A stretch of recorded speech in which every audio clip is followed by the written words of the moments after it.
elder is in charge. Say he's 55. He got a young brother, 25. Young brother want to show he got some leadership. He don't let him. He want the spotlight all to himself.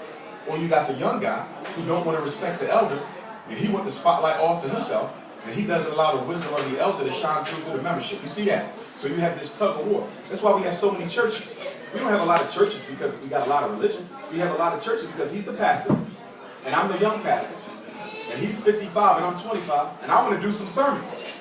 He don't want me to do none of the sermons because he don't want me to, get the attention of the congregation. So I get tired of being kept out the light. So I eventually do what?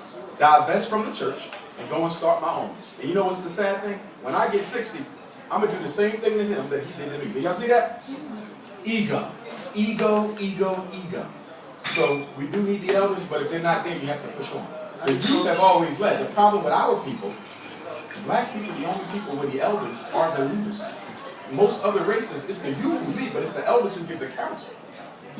They pass the buck. They can't wait to pass the buck and give counsel. But because black men have been so psychologically castrated, whenever we get in a leadership role, we don't want to give it up because we're so used to not having the power to make a decision. We're so used to taking decisions, not making them.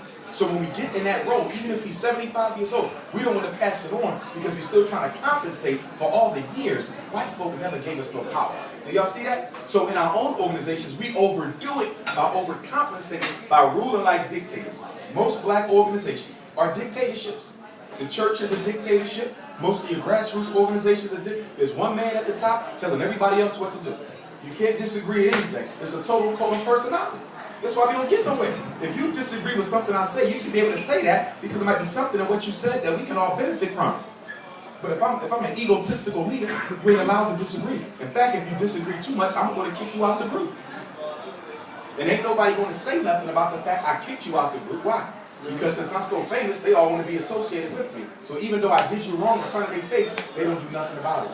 Too many of our organizations are run like dictatorship, a European style of autocratic leadership, and we have to get away from that. We have to go back to the balance system within our organization.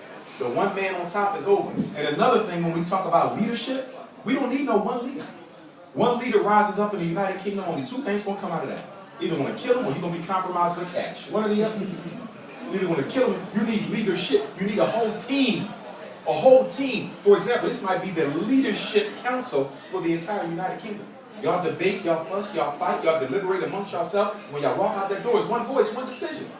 So if they want to buy him off, it don't matter because he's still here. And God forbid if they try to take his life, it don't matter because she's still here. Y'all see what I'm saying? You need leadership. You can't have no one person at the top. You can't. We got to go back to an African-centered form of leadership. If there's one thing we need to take from our history, it's how to lead in terms of having a truly democratic type of a structure. Because what we got now is the code of personality, and it don't benefit nobody.